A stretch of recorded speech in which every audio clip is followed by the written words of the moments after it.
Tous nos cœurs brûlent de cette espérance du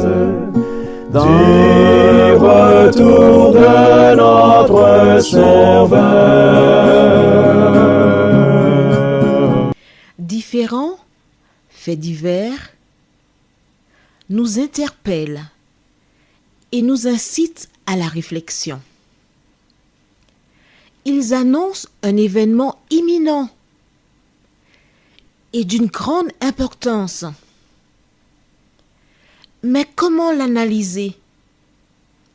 En écoutant Jean-Claude qui, à la lumière de la Bible, t'accompagnera et te permettra d'être prête, d'être prêt pour le retour de Jésus.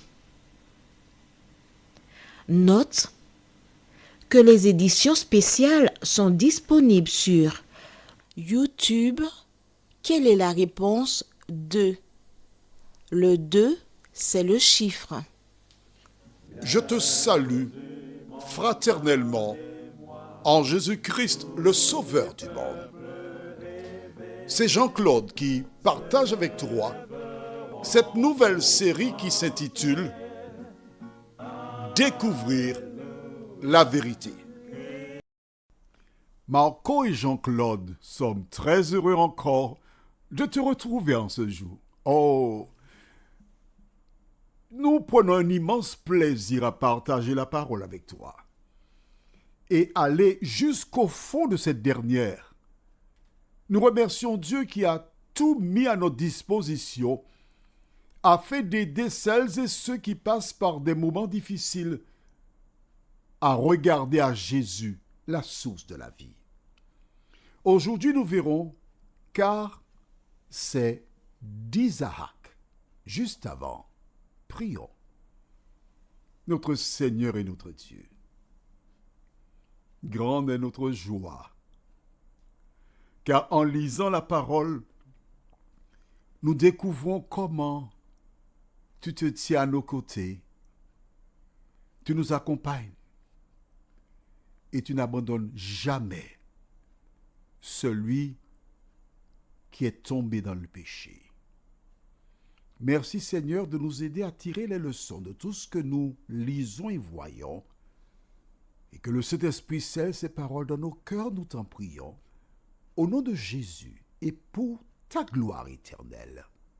Amen. Rappelle-toi. Voici donc Sarah qui demande à Abraham: renvoie cette servante avec son fils. Elle s'impose. À travers sa déclaration, nous réalisons que les femmes avaient droit à la parole. C'est vrai que certaines étaient maltraitées, mais c'est vrai aussi que certaines s'imposaient et, comme on dit aux Antilles, elles portaient le pantalon. Car c'est Sarah qui prend l'initiative,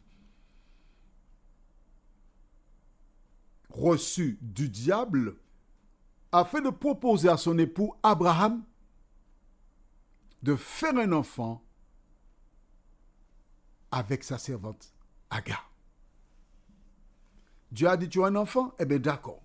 On va donner un coup de main à Dieu, on va faire un enfant, ce sera mon enfant qu'Agar, elle sera ma mère porteuse. Abraham n'a pas réfléchi. Tu sais, parfois, il y a des femmes qui savent à quel moment faire des propositions. Elles attendent le coucher du soleil, elles sont aguichantes, elles viennent passer la main dans la chevelure, elles font un petit bisou: mon amour, j'ai quelque chose à te proposer, mon cœur. Ne me dis pas non, s'il te plaît, si tu m'aimes, ne me dis pas non. Oh là là, elle prépare le chemin. Et quand Abraham voit qu'Agar lui fait cette aubaine, il dit: waouh, eh bien écoute, tu sais mon cœur, je t'aime, alors bon, je vais te faire plaisir. Tu me donnes l'occasion d'aller vers une autre. Mais où a-t-on vu une femme comme ça? Oh, tu es la meilleure. Dans son cœur, c'est ce qu'il se dit. Sur le moment, il ne réfléchit pas.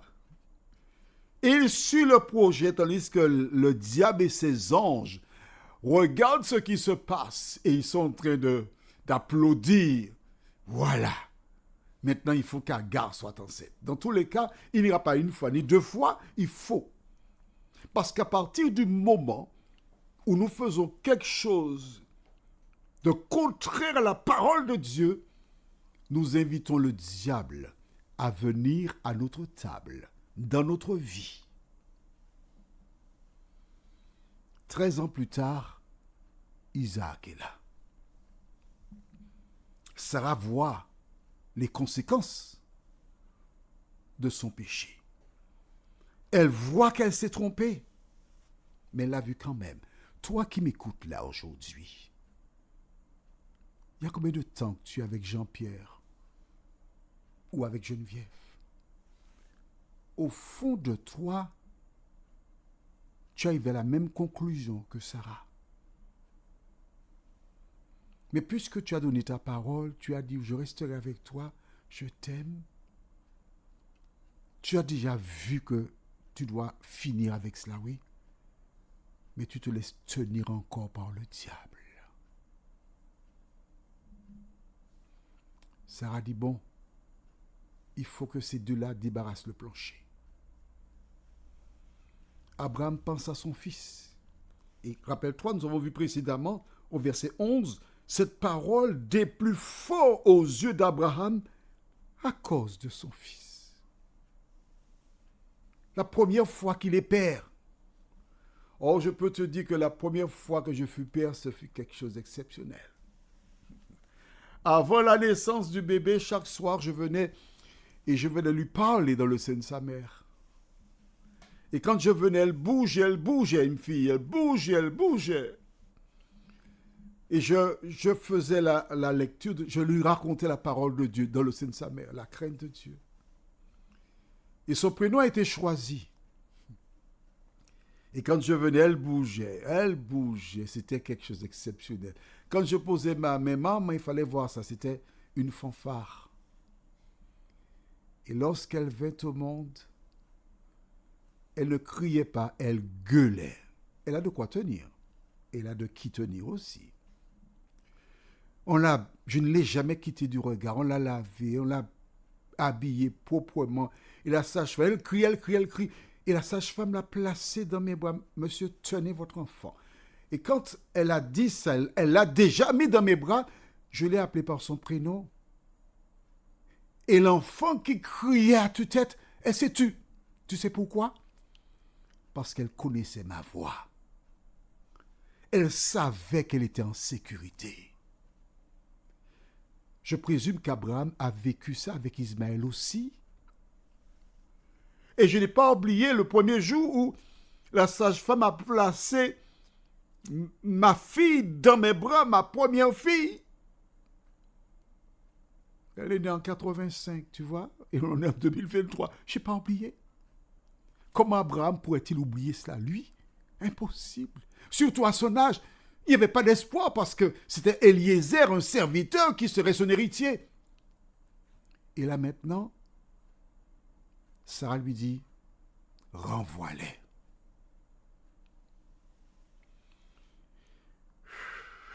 C'est pas facile pour lui. Et tandis qu'Abraham est en train de réfléchir, notre référence du jour, c'est le verset 12. Mais Dieu dit à Abraham, que cela ne déplaise pas à tes yeux, à cause de l'enfant et de ta servante. Accorde à Sarah tout ce qu'elle te demandera, car c'est d'Isaac que sortira une postérité qui te sera propre. C'est magnifique. Voici Abraham qui se trouve dans un dilemme. Il ne sait pas comment vais-je faire pour m'en sortir. Que dois-je faire? Dieu vient vers lui pour lui donner la solution. Quand Ève et Adam mangeaient le fruit et partirent se cacher, Dieu est parti à leur recherche. Toi qui nous écoutes, Marco et moi aujourd'hui, tu rencontres un problème quelconque. Tu as vu, Abraham n'a pas eu le temps de prier pour dire, Seigneur, que dois-je faire? Non. Pendant qu'il était assiégé par ce problème, l'Éternel est venu à ce secours. J'aime une chanson qui dit, il est venu. Quand je ne pouvais plus aller à lui, il est venu. Et celui qui a composé cette chanson avec une expérience profonde. Et lorsque tu lis la parole de Dieu, tu vois que c'est toujours Dieu qui part à la recherche de l'homme. Quand David, après avoir connu Bathsheba, a monté de toutes pièces une solution pour s'en sortir, Dieu a envoyé Nathan vers lui pour lui ouvrir les yeux, pour qu'il réalise ce qu'il a fait. Et c'est à ce moment que ses yeux se sont ouverts. Toi, qui écoutes cette causerie, l'Éternel m'envoie vers toi pour te dire, ne crains point, ne promène pas des regards inquiets. Je suis ton Dieu, je viens à ton secours, je te soutiens de ma droite triomphante. N'aie pas peur. Abraham craignait, mais Dieu lui dit, accorde tout ce que te demande Sarah. C'est d'Isaac que sortira la postérité. Mais rappelle-toi, la première fois quand Agar était partie, l'ange l'avait déjà rencontré près de la source et lui avait dit, non, écoute, tu enfanteras un fils qui s'appellera Ismaël. Il sera grand. Il habitera en face de ses frères. Et Agar avait déjà raconté cela à Abraham à l'époque. Et lorsque Sarah lui dit, chasse-les, et l'Éternel vint lui dire, fais ce que dit Sarah, Abraham s'est rappelé de la parole de l'Éternel qui avait annoncé qu'il veillerait sur Ismaël. Parfois, tu t'inquiètes pour l'avenir de tes enfants. Tu t'inquiètes pour ton avenir. Mais Jésus te dit en ce jour, n'aie pas peur. Je suis le capitaine. Je suis dans ta barque. Et tu arriveras à bon port. Alors, dans ce récit, la Bible nous montre aussi qu'Abraham a dû se séparer d'Ismaël et d'Agar. Il doit ça à faire, hein? Il le fera. Pourquoi? Parce qu'il a la crainte de Dieu. Parce qu'il aime Dieu. Parce que Dieu le lui ordonne. Toi qui m'écoutes, tu as en main la parole de Dieu. Que fais-tu de cette parole? Prions. Seigneur, quand j'étais en classe, j'ai eu des livres d'histoire, de géographie, de français, de biologie. Et toutes les fois que je lisais ces ouvrages, j'apprenais un enseignement qui venait d'hommes mortels, faillibles. Mais il se trouve que lorsque nous avons en main la parole du Créateur des cieux et de la terre, nous voulons la modifier. Nous voulons en prendre une partie et rejeter l'autre. Seigneur, s'il y a bien un ouvrage qui est important pour l'homme, c'est la parole. Aide-nous à la mettre en pratique, nous t'en prions, au nom de Jésus et pour ta gloire éternelle. Amen.